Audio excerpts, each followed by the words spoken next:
महाराष्ट्राचा।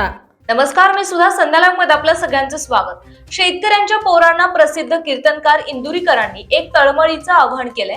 पोरांना मोर्चा आणि दंगलीच्या भानगडीत पडू नका। आजकाल पेनात कॅमेरा आहेत, टपरी पेटवताना किंवा दंगलीत तुम्ही कुठे दिसले तर 10 वर्षांची शिक्षा आहे। कारण आतापर्यंत दंगलीमध्ये गरिबांची पोरं आत गेले, मोठ्यांचे गेले नाही, कधी जाऊ देणारही नाही। ते तुमचा पगार फक्त यूज अँड थ्रो म्हणून करणार असंही कीर्तनकार इंदुरीकरांनी ठणकावून सांगितलंय। आज कोणतंही काम करायला पोलीस व्हेरिफिकेशन दाखला लागतो, म्हणून पाया पडतो सर्व पोरांच्या दंगलीच्या भानगडीत पडू नका असंही ते म्हणाले। मुलींचा अभ्यास करा। कोणती मुलगी प्रेम करताना इनवर्ड ब्रिलियंट मुलावर कधी प्रेम करीत नाही, कधीच नाही। असं जगात घडणारच नाही। पोरगी हुशार पोराच्या नादी लागणारच नाही। पोरगी दरिद्रीच पोरावर प्रेम करणार।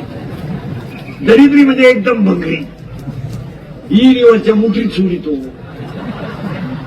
लोकांच्या किबली सुरितो, मोटरसायकलचे पार्टच खोलून इकितो, आणि ही त्याला म्हणते माझ्या डोळ्यात काय काही नटबा दिली। खरंय का खोटं? म्हणून विश्वामध्ये एखादी मुलगी एखाद्या दरिद्री मुलाबरोबर जर पळून गेली तर ती आयुष्यात कधी सुखी होत नाही।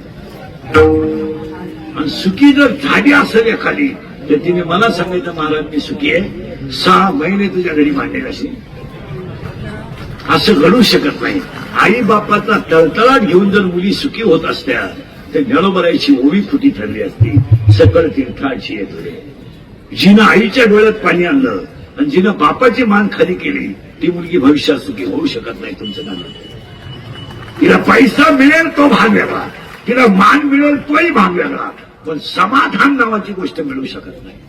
काही झालं तर आई बापा हे दैवत आहे। हसण्यावारी निवड काही कीर्तन हे झोमणारं कीर्तन आहे। कधी झालं त्याचं मुलगी दरिद्री मुलाबरोबर पळून जाते आणि बाप जेव्हा रडतो, तुम्हाला माहिती नाही पोरीनो, एक मुलीचा पाय जर आयुष्यात तिरपा पडला तर मुलगी जर मूर्ख मुलाच्या नादी लागली ती तिचा बाप 10 वर्ष आपोआप। संस्था चालकांनी सुद्धा काही नियम केले पाहिजे। मी स्वतः शाळा चालवणारा माणूस आहे। शैक्षणिक कालावधीमध्ये विद्यार्थ्याचे शिक्षकाचे मोबाईल बंदच ठेवले पाहिजे, तरच पिढी वाचेल। तुमचं काय मत? 10 तारखेला 12वीचा पेपर आहे आता, आणि 20 तारखेला 10वीचा पेपर आहे। सुरू झालंय प्रॅक्टिकल परीक्षा। 12वीच्या तर झाल्या, एक 5 मिनिटं सुद्धा पोर अभ्यास करत नाही। तुमचं काय मत? करायचंच नाही, पुस्तक उचकायचंच नाही, आणि वरून 10-5 नालायक जवळ करायचे, खिडकीतून चिठ्ठी देऊ, शिक्षकाला दम देऊ। सुपरविजन घ्यायला सुद्धा शिक्षक तयार नाही, ते पैसे नको,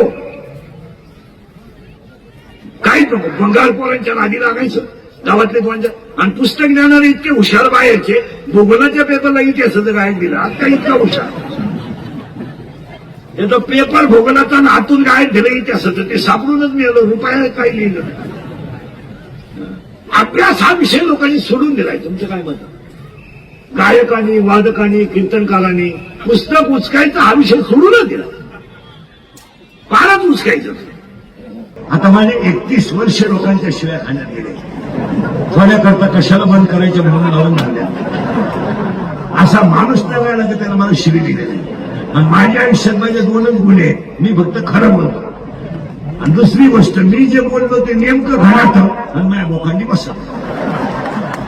याच्यातलं वाक्य खोटं होत नाही, आणि महाकार्यक्रम झाल्याशिवाय मी बोंबलत होतो मजूर गाडी होईल, मी बोंबलत होतो मजूर बागायतदाराला येताना पैसे दिले, मी बोंबलत होतो मजूर बागायतदाराची खरेदी घेतली, मी बोंबलत होतो मजुराच्या गाड्या लावायला बांधला ते कोपऱ्यावर जागा ठेवा लागेल वेळ आहे, मी बोंबलत होतो हायवेच्या कडेला ज्यांनी जमिनी विकल्या आणि ज्यांनी घेऊन हॉटेल टाकले जमिनीचे मालक त्या हॉटेलमध्ये भेटले, मी बोंबलत होतो कमी बुद्धीचे माणसं गाव कारभारी होते,